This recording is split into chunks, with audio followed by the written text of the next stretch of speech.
Hey everybody, thanks for joining me. My name's David, and this is my channel. Today's video, strong subject, pain and suffering does not exist. Strong statement to make, huh? What if I told you that pain and suffering is actually the opposite of existence? It means that there is no existence. Let me explain. So one of the first things we have to understand is the idea of opposites. If I take my hand here, I cannot go up without going down. Really want you to see this. In Tai Chi, we don't move the palm, we drop the elbow to move the palm. Can you see? Drop the elbow, go down in order to move the palm. I go forward in order for this to go back. There's this idea of opposites. Up means down, right means left. Now, we don't always think in terms of this, but existence does. So that's the first step of recognizing that we're not in line with our true self. We're not in line with our thinking and understanding and belief system with existence itself. So now, because we only think one, let's say just palm or just hand or just finger, we're not taking in consideration the other parts, the opposites that must move. Okay? Now, the other thing to understand about this, because the key is to get back in alignment with existence in order to let go of pain and suffering, because pain and suffering is not being in alignment with existence and believing in something that doesn't exist. So the idea of believing that the opposites are separate from each other is what causes the issue. So if I take this book and notice it has a top, a bottom, a left, and a right, and if I move any one of them in any direction, they all move together. There is no separation of these parts. So why would we have a mind that believes there is? You see? That doesn't take in consideration the two parts, up and down, left and right. It believes, and when you move up, you only think up, you forget about the down. And when you go down, we forget about the up. Do you see? I see this a lot in martial arts, and it creates this feeling of resistance within their body because of not understanding these concepts. And this resistance then causes frustration and so forth and so on. So the more we understand there's two. So now let's look at the universe itself. Even science and quantum physics is starting to understand that there's nothing in the universe that is alone. There's no isolation. There's no one by itself. Now, we've talked about before, the essence of us and the biggest aspect of us is two. Your individual self, individual consciousness, and your collective self, your collective consciousness, we would call God. Those two. So there's always going to be two. Even right now as we sit here, there's me, individual David, and there's a collective part of all that I am. Even if we can't see it, it must be here. But I have the ability to not notice it and just think of David alone. Can you see? That would be a mindset. Mindset says there is no other part. There's just you, David. Now, if you look at your body, you got two arms, two eyes, two nostrils, two ears. You see, everything comes in this idea of twos. There's nothing alone. But why do we feel alone? You ever notice how sometimes we all feel alone? We feel isolated. That's that mindset. Now, but it's not true. And that's the most important thing to understand, is that you cannot be alone. It's impossible. The nature of existence is to be there for itself, to love itself, to be there for itself, to take care of itself. You see, it's a completion, not a straight line. So we have created a belief system that believes in just one, that idea of a separate body, separate self, just me. Now, if you look from that belief system, what happened is we have created something that never existed. We call it a push or an attack or a defense. Now, what that is one motion out. I'm pushing you away. Or one motion in. Hey, I'm bringing you in. But you cannot have something going away without something coming in. Do you follow what I mean? Look at a rocket. As it goes up, energy must go down. If you look at a gun, it projectile, right, projects or sends the bullet out, but also recoils back. The same energy that goes out must come back. There's a feeling of equality with these two energies, and we need to start really looking at it. That's the idea of Tai Chi. What I go out, I must bring back to me. Do you see? And that's what we've forgotten. You feel what I mean here? There's a receiving energy that's not always being noticed. I cannot go through my life and decide what to receive and what to give. And that's what we have done, haven't we? And the nature of existence doesn't do that. It receives everything. And it gives everything. Perfect conduit. You give everything. Now, if I can convince you that you are indeed giving everything, notice that whatever's in your mind, you're going to see out in the world. You cannot hold anything in it. Even if we think we can, you can't. The nature of the universe is to give. You're going to project it out into all these people. That's what's causing all of the pushback, you see? That's what we talk about. It's coming from within us. It's projected out on the world. Then it comes back to us in the form of receiving. And we push against it. And then we project out and say, it's them, it's them, it's them. It's not me, it's not me, it's not me. When in reality, we are like a projector. Just imagine yourself like a projector. Everything in your mind, everything that's going on in your energy and in your mind is being projected out onto the world on a regular basis. None of it holds in. It goes out. You have to give.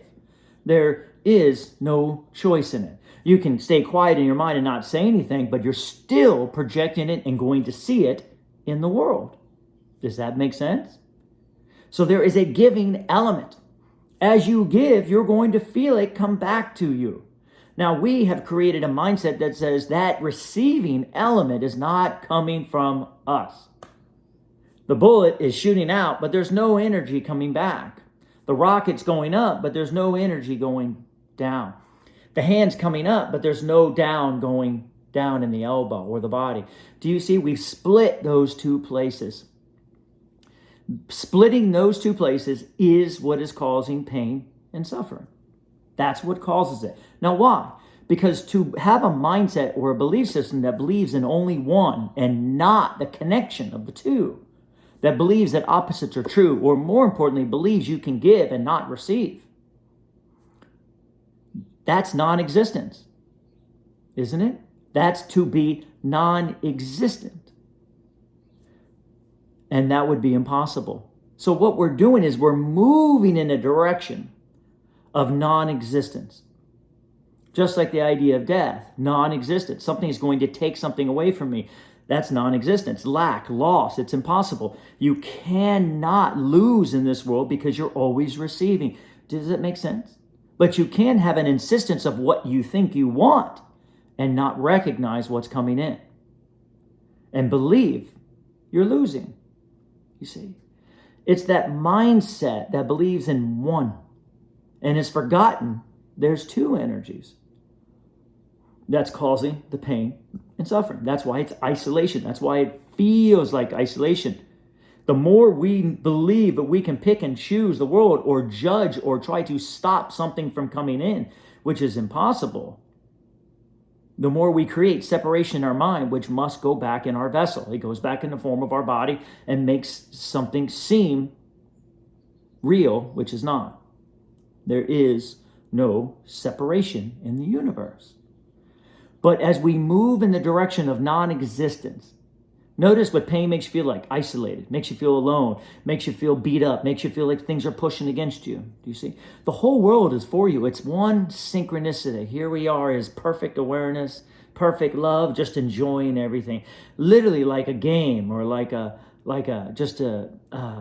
it's like Monopoly money. Oh, let me give you the money and let me take the money. And it really is nothing serious going on from the place of who we really are. It's all perfect. It's all love. It's all good. You get what you want. You experience what you want to experience. We have the ability to experience what we want. You get what you want.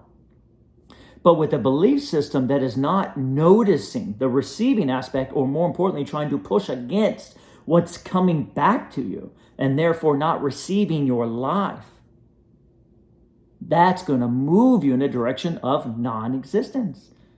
And then we go forth and try to find cures for all of our suffering and all of our pain. Do you see? You'll never find it. Just like you'll never find happiness in the world. You'll never find a cure for suffering. Because suffering itself is non-existent. Non-existence. And in order to look for happiness, you have to be in a place of suffering. So therefore you have to be in a place of non-existence. How can you find existence if you're moving in the direction of non-existence? Right?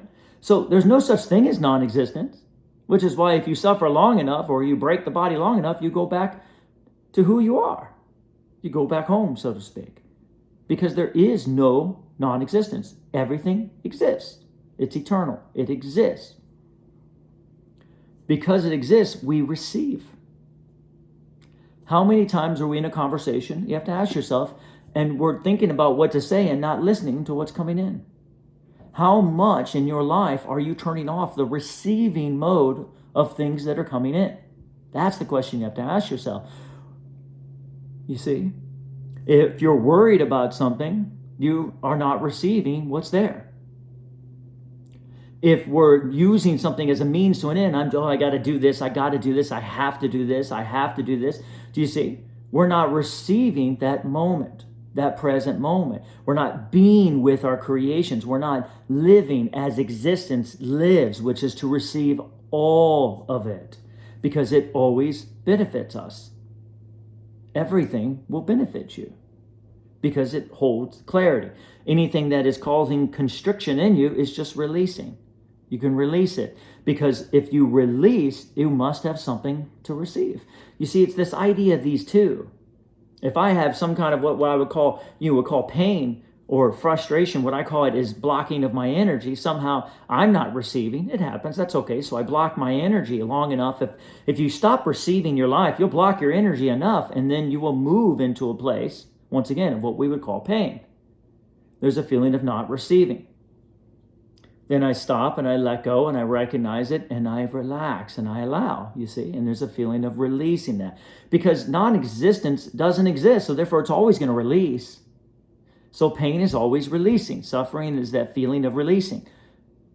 You're going to have some resistance in this world because there's a feeling of separation. It's okay. But suffering is keeping a mindset and a belief system that says, I do not have to receive my life, therefore I can push it away. Now the pushing or the giving and the receiving are in two different places and not at the same time, which is not possible. You can't move forward and not let go of back. You can't go up and not let go of down. I can't move my elbow. You say, no, I can do it. No, I can't move my elbow without bringing this up. There's together, connected together. And I can assure you, the more that you recognize this and the more you implement this belief system and you say, you know what, I'm going to do the one thing that I haven't really ever done and receive everything. Be with my life. Be conscious in the moment of everything, regardless of how it comes in. And the more you accept and allow life to come through you, I assure you, it will not be that pain and suffering that you think, but it's the idea of pushing against the pain and suffering, moving in the direction of non-existence, believing you that there can be non-existent, believing death is real, believing loss is real, believing lack is real, believing that non-existence is real, which is what's continuing to cause it. Does that make sense? Be with your life. Turn into a place of love and acceptance and allowing instead of pushing. Recognize what I'm saying. Is there a receiving every time you move out? Isn't there a coming back? Take some time for yourself This is what I would recommend. And recognize the receiving aspect of your life. Recognize that you can receive all of it right here, right now. Because I assure you, I can promise you one thing, everything is for you. And then the mind will shut down, because the mind activity just comes from keeping this alive, this idea of pushing things away, attacking and defending our own life, not realizing to attack is to defend. You have to do both. To shoot is to recoil. There's both.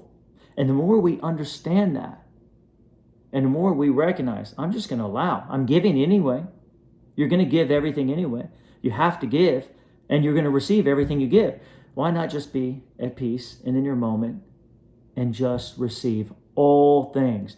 As you receive all things, as you get more into a peaceful place, you will give automatically in a more peaceful way. And then it will start receiving again. So it starts with our receiving aspect. First, recognize it's there. Second, don't be afraid. Receive. What's the worst thing that's going to happen? You are eternal consciousness. Just receive your life. Watch what happens. As you learn to receive more, as you learn to love more, as you learn to appreciate more and not push, let go of the idea of pushing, you're going to see a huge shift happen in your life. I hope this helps. Thank you so much for giving me this opportunity. So much love to all of you. Keep the comments coming. Like this video if it's speaking to you, of course, and continue to subscribe. And as always, my unconditional love and appreciation on this amazing journey of well-being.